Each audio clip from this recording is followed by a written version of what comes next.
Thank you so much for joining me for Daily Spark with Dr. Angela. I'm your host, Dr. Angela Chester. Today, my guest is Roger-Blanton out of the Clearwater, Florida area. We are talking about a book entitled Running Through the Storm. So, I like to get you fired up. I want you inspired, empowered, and enlightened. And today is absolutely no different. Well, Scripture reminds us that the tongue is a small thing that makes grand speeches, but a tiny spark can set a great forest on fire. So today we want to get you fired up about your life, about how you live it, about the possibilities that are a part of your day-to-day living, and how you can live your best life. Let me tell you a little bit more about Roger. He says, "Are we not best defined by our relationships?" Good question. Well, Roger-Blanton is a husband to his wife, a father to his sons, a friend to his neighbors, a brother to his church family, and a caregiver to those in need of receiving. That is who he says he is, but that wasn't always so. He says that he was raised in a born-again family, that he rebelled, and by the age of 18 was entering adulthood as an agnostic. Well, don't we all have great powers of perception at the age of 18? I love that question. Well, for the next 40-plus years, he has lived, worked, and raised his family as an agnostic. As the title of the famous Frank Sinatra tune says, he did things my way. Well, he has succeeded in marketing and managing high-tech products, doing ventures with leading communications companies, and some mergers and acquisitions as well. He even has done a stint as a real estate broker. Well, 6 years ago, his life changed when his family kind of had a crisis that led him back to the Lord. His words, his ears, now it is his book, and he is sharing that all with us. So without any further ado, let's get to talking about running through the storm. Good morning, Roger. How are you? Thank you so much for joining me today. Thank you, Dr. Angela, for having me. I am really excited about talking about your book because I think that so many people have a time in their life where they can say, well, I used to go to church all the time, or I was really into, church stuff or religious things, and then I kind of fell off just a little bit, and I'm trying to figure my way again. So I think that's a really great place to be able to start and know that you've had that experience as well. So I want to ask you a few questions about your book, and that is, have you collected several stories around a particular message when it comes to your writing?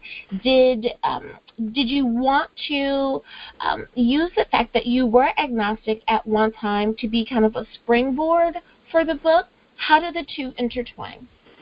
Well, I actually didn't use the fact that I was an agnostic, but that experience came in pretty handy in writing the stories. It's a collection of short stories, all focused on people in crisis. Some of those people are believers, and some of those people are not believers.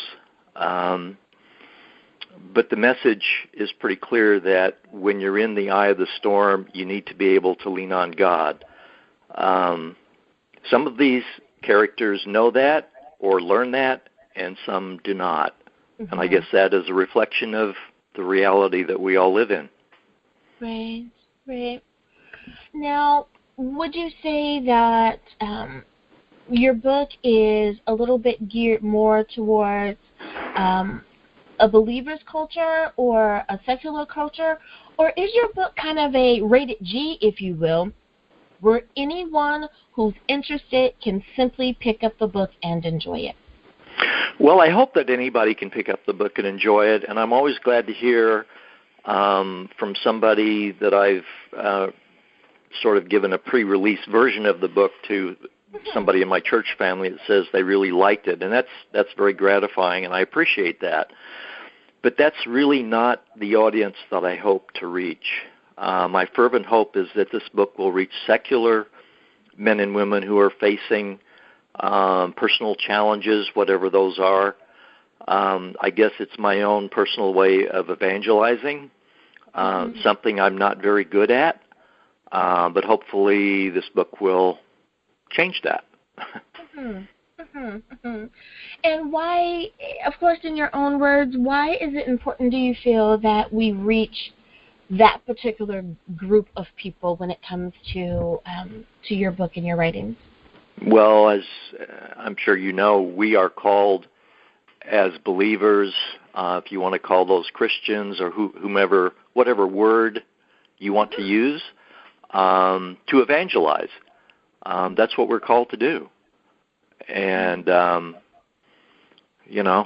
so this is my way of trying to reach those people, and I guess I spent over 40 years on that side of the world, secular man, raising a family, doing all the things that people do as they grow through their life. And, I really wish I had made a lot of different decisions, but I didn't have God in my life, so, I struggled. Well, would you say that because you've had those experiences and you do have X amount of time that you have spent on one side and then on the other side, that makes you qualified to write the book that you're writing, because you can present information from both sides? Yeah, I do, because I made a lot of the same mistakes that the characters in my book make. Fortunately, I didn't make all of them, because, as you can see, some of them are pretty drastic. But, I made some of them, and I can relate to people struggling and not having any divine guidance. You're just kind of struggling around here, doing things my way and not really knowing. Now, I want to ask you a question, and I think you really touched on a really maybe even sensitive subject, and it could even be almost taboo, even seems like in some circles, and that is the evangelism portion. Why do you think that some people are just nervous to share, or they're afraid to share a simple story or get out and encourage someone else? I think they don't want to, there's a couple of reasons. First of all, they don't want to feel embarrassed if they're rejected, which is a possibility. Been there, done that one. And the other thing is that this is a very tough thing to do, and it's very likely that you won't be successful. And sometimes the person that you want to reach is important to you. It's a family member, it's a son, it's a granddaughter, it's a friend of 30 years, it's a close neighbor, it's somebody you care about. And failing to do that with somebody you care about, well, that's tough to take. Yeah. Because I've heard that just throughout my lifetime. I've just heard people say, I don't know what to say, or I don't do that. I leave that to the professionals, so to speak. I leave that to the pastor or to the deacons or the elders of the church and let them do that. That isn't something that I do. So I think that you have probably shed a light on it for someone who says, well, maybe I can. And this is a great way, through your writings, to be able to enlighten someone and maybe even perhaps give someone a little bit of courage as well. Now, I hope so. You took some chances with a couple of the characters that might be objectionable to mainstream Christians, let's say. I want to talk about that just a little bit. Can you tell us about some of your characters that you feel some people may raise an eyebrow about? First of all, the stories where I felt people might be uncomfortable were complete works of fiction. They don't relate to anybody that I know.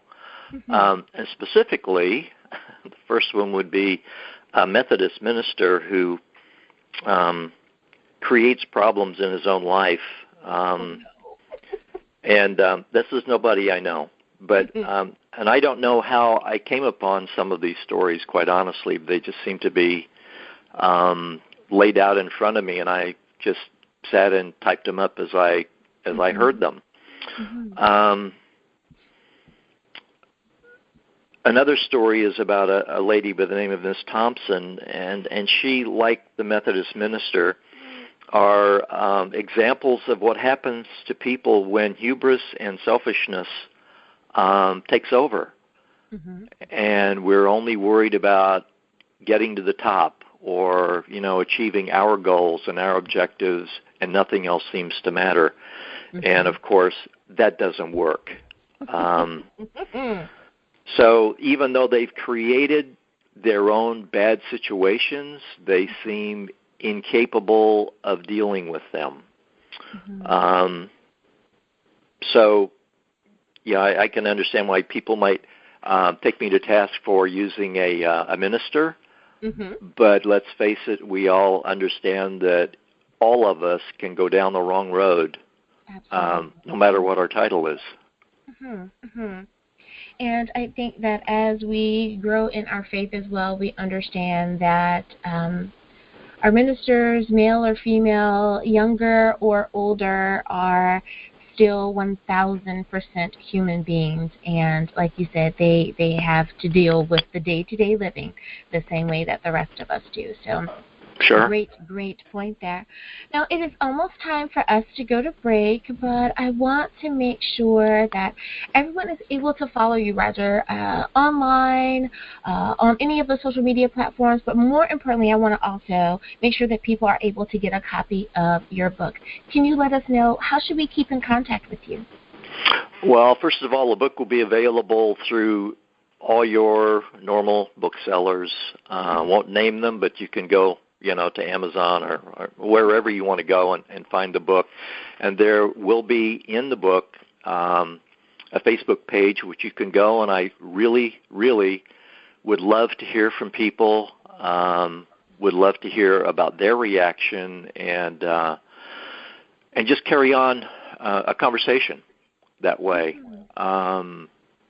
Because the book isn't the end of everything. It's what I hope to be is just the beginning. Alrighty, listeners, you know where you can visit. We need to take a short break. We'll be back right after this.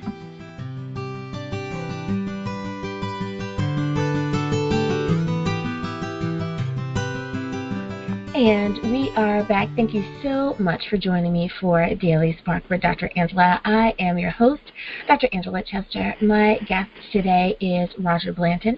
He is out of the Clearwater, Florida area, and the title of his book is Running Through the Storm. Now, how many of us have a story about a particular storm, some rainy days perhaps, that we all have gone through and come out on the other side with a story to share? I'm so glad to be able to talk to him about his book and sharing the different stories and experiences that his characters are going through. Well, Roger, you also took a chance by including a particular female character who some would say is an oversexed female character. How do you respond to people who may be offended in some way by her role in the story?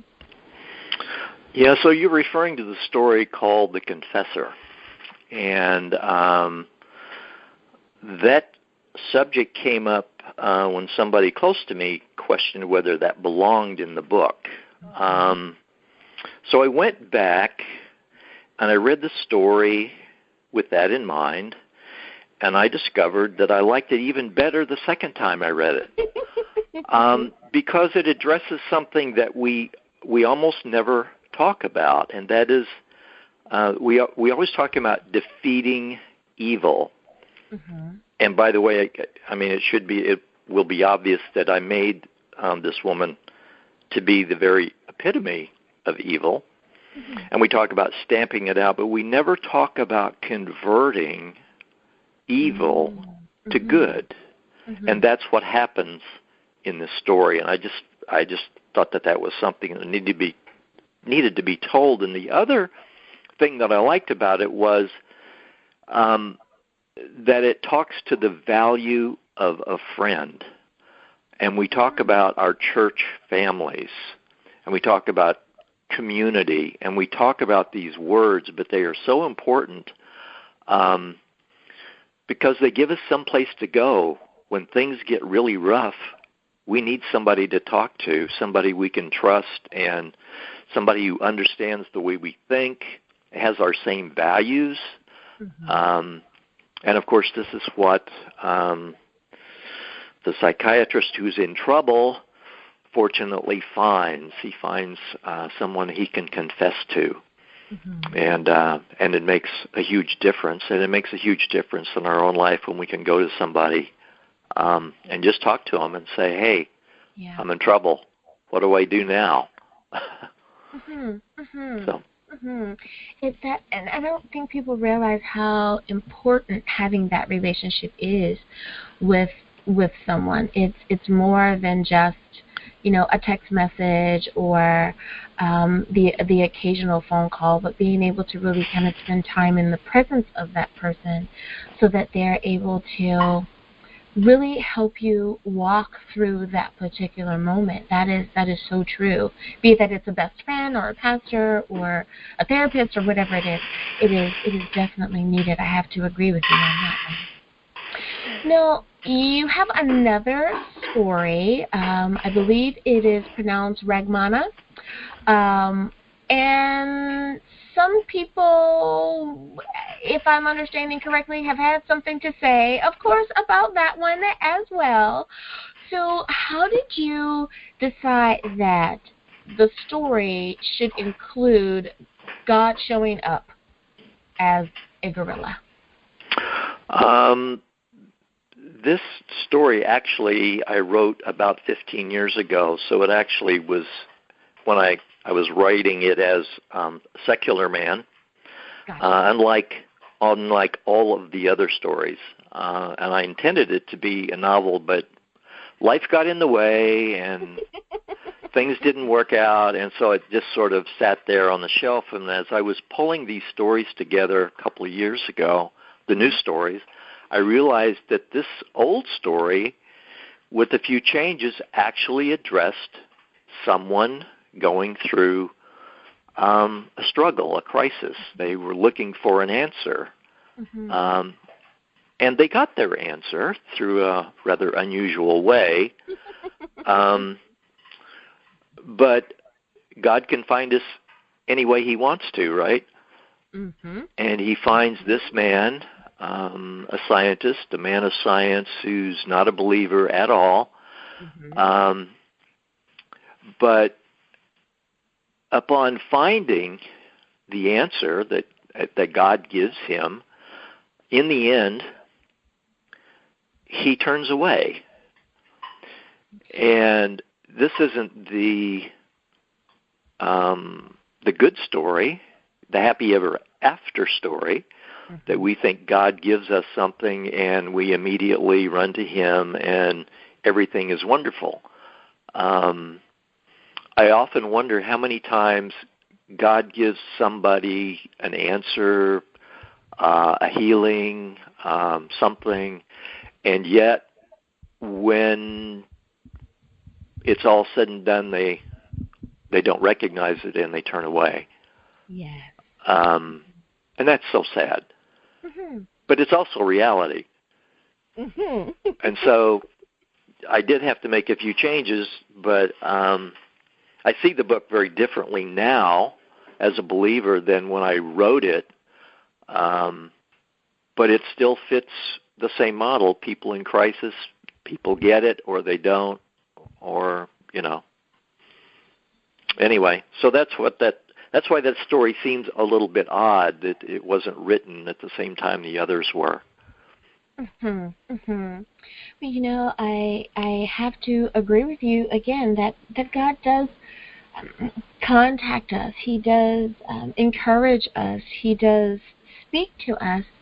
However, and through whomever or whatever, he thinks will have the most impact on us. So I'm pretty sure there's someone, you know, reading that, nodding their head, going, absolutely. I think my dog talked to me the other day.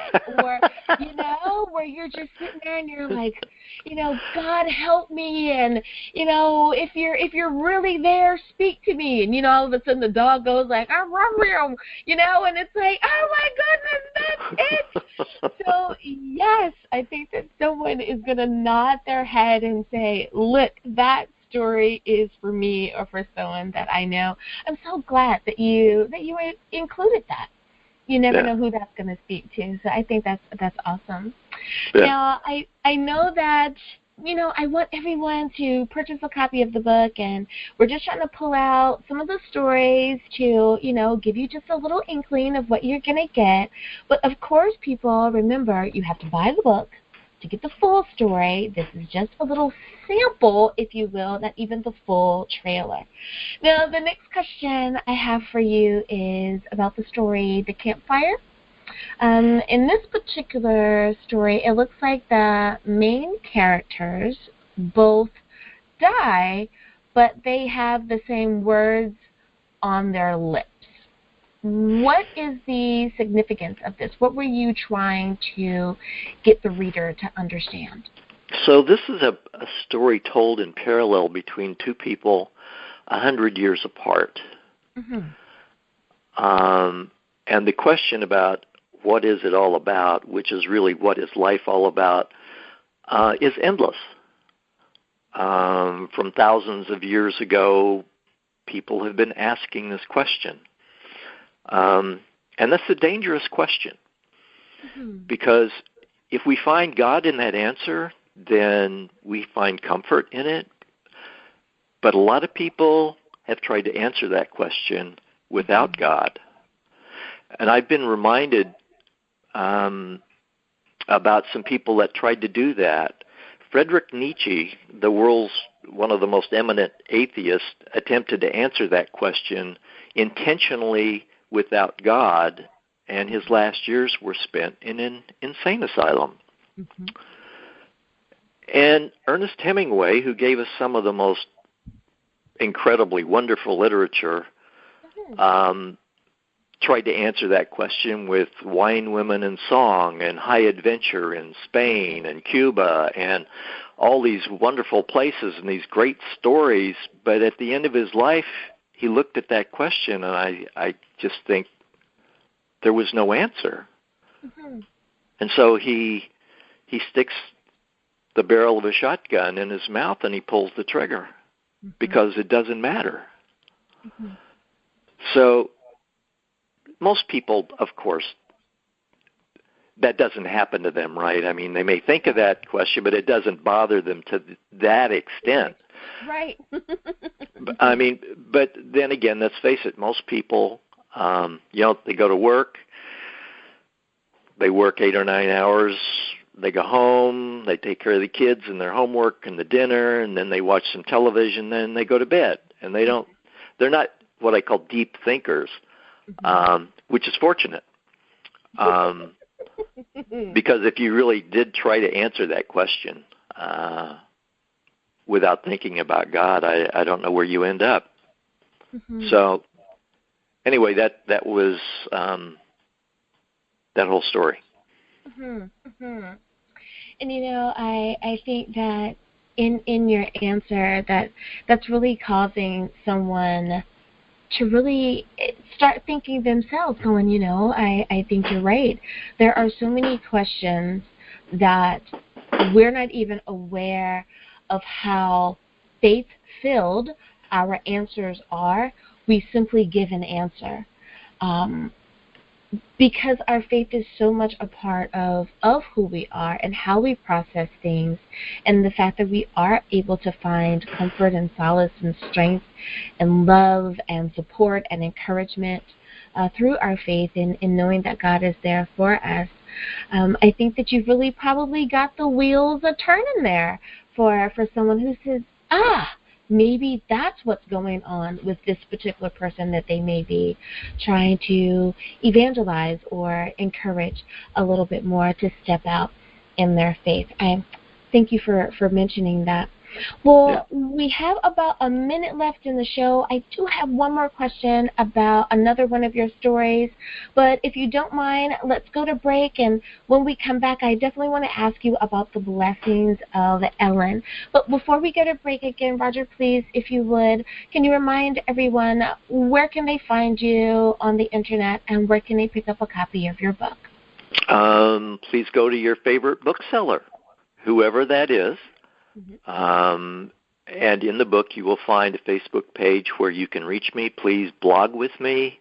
Tell me how the book has affected you, or if you gave the book to someone and it affected them in a way that you were hoping and started a conversation, which is what I'm hoping, what happened?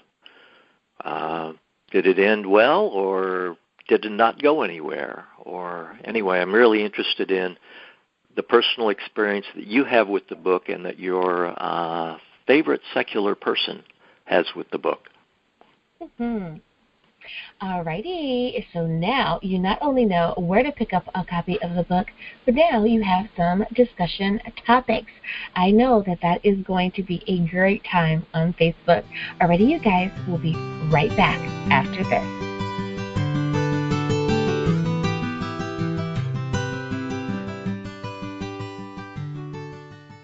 Hi everyone, Dr. Angela here. Did you know that Daily Spark is now on Facebook? That's right, you can visit with me at facebook.com/Daily Spark with Dr. Angela. I want to know more about what you're thinking. I'd love to know, which interview did you find the most entertaining or the most informative? I want to talk to you, and I want you to be able to talk to me. Simply visit facebook.com/Daily Spark with Dr. Angela. And we are back. Thank you so much for joining me for Daily Spark with Dr. Angela. I am Dr. Angela Chester. My guest today is Roger Blanton, and he has written the book, Running Through the Storm. I know that is such a great title. Well, as you can guess, we are talking about those moments when life gives us a little bit of rain, sometimes a storm, but most importantly, a way to see our way through to the other side. Thank you so much for spending your morning with me today. So, Roger, as I kind of hinted at before we went to break, I do want to ask you about one more of your stories, and that is the blessings of Ellen. We see how a believer kind of deals successfully, if you will, with her trials, tribulations, with her demons. Were you using Ellen like as an opposite or as a contrast to Miss Thompson, who is just kind of crushed and buried by hers instead? That's a valid observation because they are very polar opposites. However, each one of these stories was sort of an organic thing. I didn't start, for example, with a master plan, as some authors do, and then they kind of work backwards. I didn't do that here. Each story just sort of developed on its own. So Ellen is a believer, and we see how she has a terrible demon to deal with. But she's able to do that, not without difficulty, and that's important because as believers we need to realize that we don't get a free pass on problems, and sometimes those problems can be difficult to deal with. even though we have, God there to lean on, it doesn't mean that everything just goes, hunky-dory, as they say. So we all have, so she has her own demons and she has to deal with those, but she has a way, because she understands God is there for her, she just has to figure out how to make the connection. Whereas in the first case, Miss Thompson, who doesn't have a clue, I like to say we need to put God on our speed dial. Mm-hmm. But we need to do that in our everyday life before the storm hits. Because if we're fumbling around with the phone trying to find him when the storm hits, it's not going to be pretty. Mm-hmm. So we need to do that when it's calm and we can think clearly and put him foremost in our life. Mm-hmm. I love that answer. Yes, we need to be prepared. We need to be proactive about it instead of being so reactionary about it. I love that. Fumbling around trying to find the phone. What a great, picture to paint, because everyone's had that moment, be it that it's a landline phone or your cell phone. We've all had that moment where it's like, and you're juggling it back and forth trying to get control. That was a really great analogy there. Well, Dr. Angela, that's particularly interesting because a week ago I got a brand new phone and I can't figure out how to use it.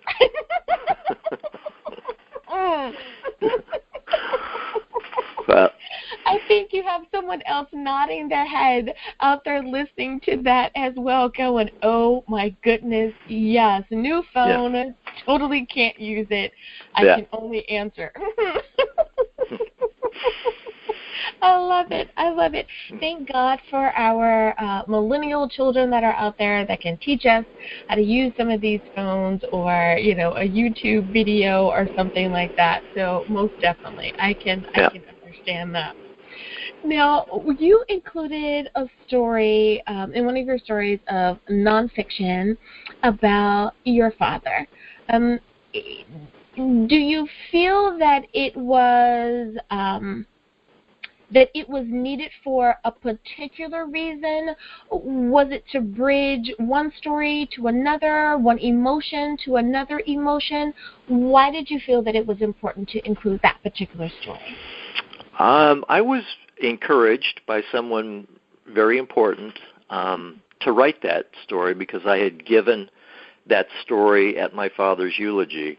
Mm-hmm. And they were so impressed, or he was so impressed by that story that he really encouraged me to write that, as I think he saw it an encouragement to others who are facing that ultimate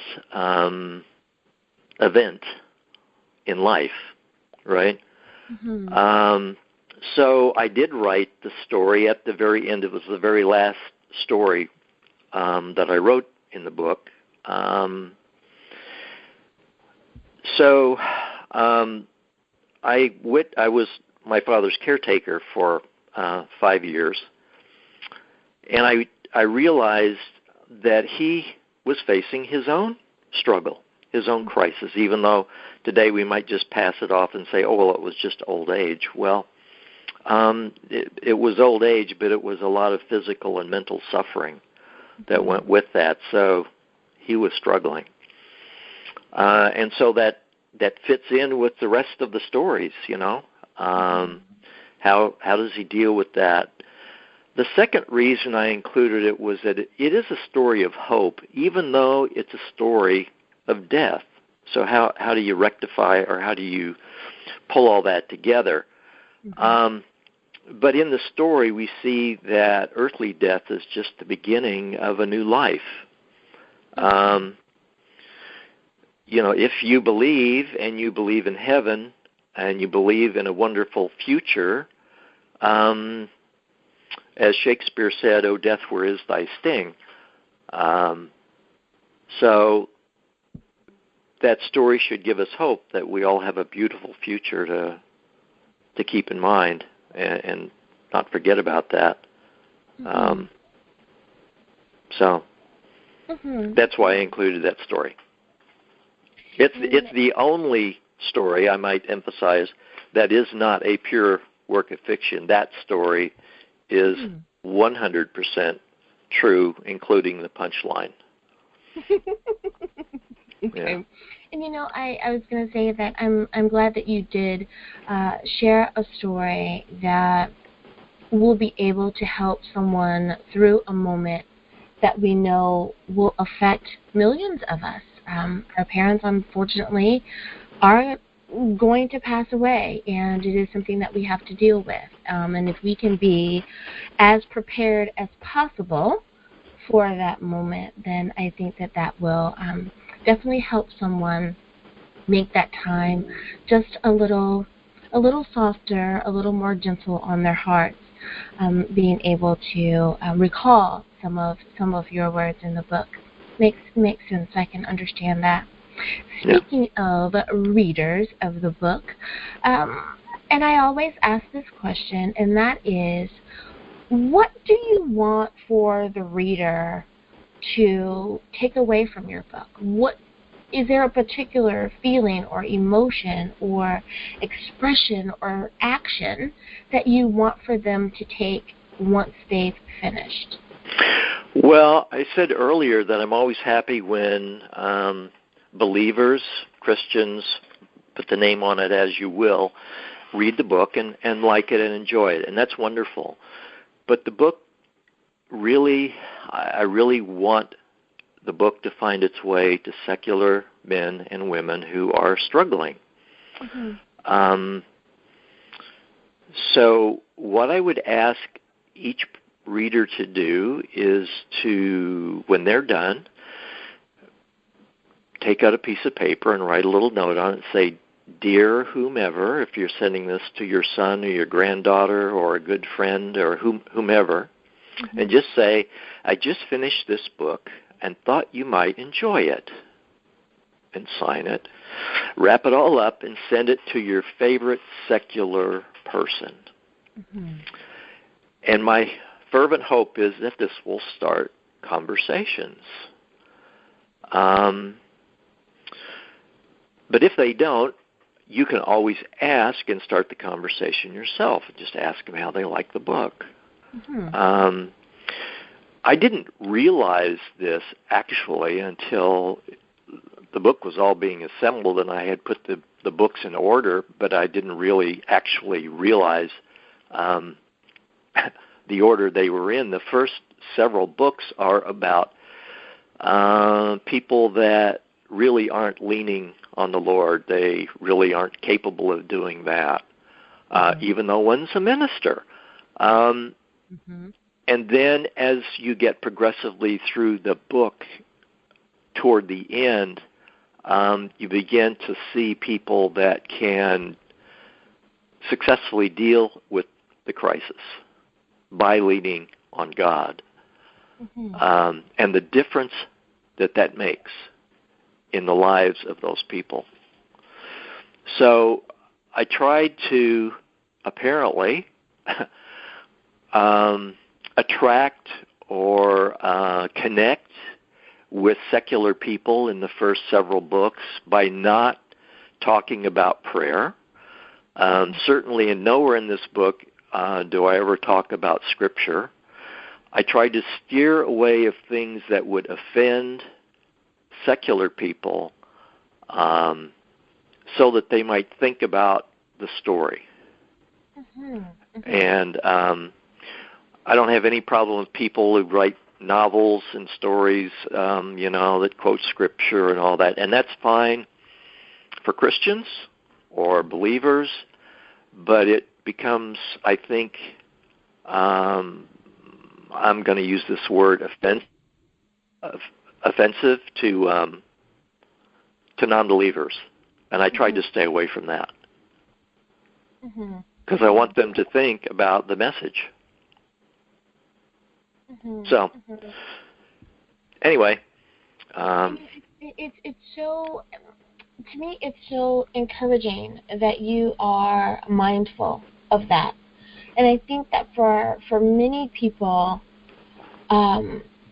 they're so busy beating you over the head, or they're so busy, wagging a finger at the non-believer that they don't realize how offensive that they actually could be. Instead of coming at it from a mindful or loving or kind and gentle or less aggressive stance. Dr. Angela, I have reached a point in my life where, I've realized for some time that minds are not changed through arguments. Mm-mm. Mm-hmm. And so, like you said, quoting scripture and all that stuff, if you want to do that in your church group or something, that's fine. Mm-hmm. That's great. But a non-believer doesn't believe the Bible has any value, so quoting scripture is a total waste of time to that person. Mm-hmm. Mm-hmm. So I really would hope that this book can be effective. It can start conversations, mm-hmm. and see where those conversations go. I love it. I think that you are really and truly on to something with this particular book, and we hope and pray that it will be not only just what it already is, but it will become, so much more in the future as well. And I love the fact that you encourage people to give it to their secular friends to start that conversation. What a great way to start just an encouraging, warm, and loving conversation. I love that idea. I may have to use that myself. Well, unfortunately, we are out of time, but I just want to say, Roger, I have so enjoyed speaking with you today, and thank you so much for coming on and talking about your book, Running Through the Storm. For the last time today, at least on this show, can you remind everyone, how do we stay in contact with you? How do we find you online, and where can we pick up a copy of your book? Go to your favorite bookseller, whoever that is. It will be available to you, as well as a Facebook page where you can reach me, blog with me, tell me your experiences. Tell me about your granddaughter that you sent this to that's off in the weeds, or your son who became a fervent non-believer. Tell me about your experiences. That's what I would love to hear. Mm-hmm. Mm-hmm. Everyone, this is Roger Blanton. Roger, thank you so much for being on the show today. Thank you, Dr. Angela. And everyone, thank you as well for tuning in and spending your morning here with us today. And as always, may the Lord continue to shine His face upon you. May you receive His grace and His mercy in all that you do. Until next time, everyone, be blessed in the Lord. Bye-bye.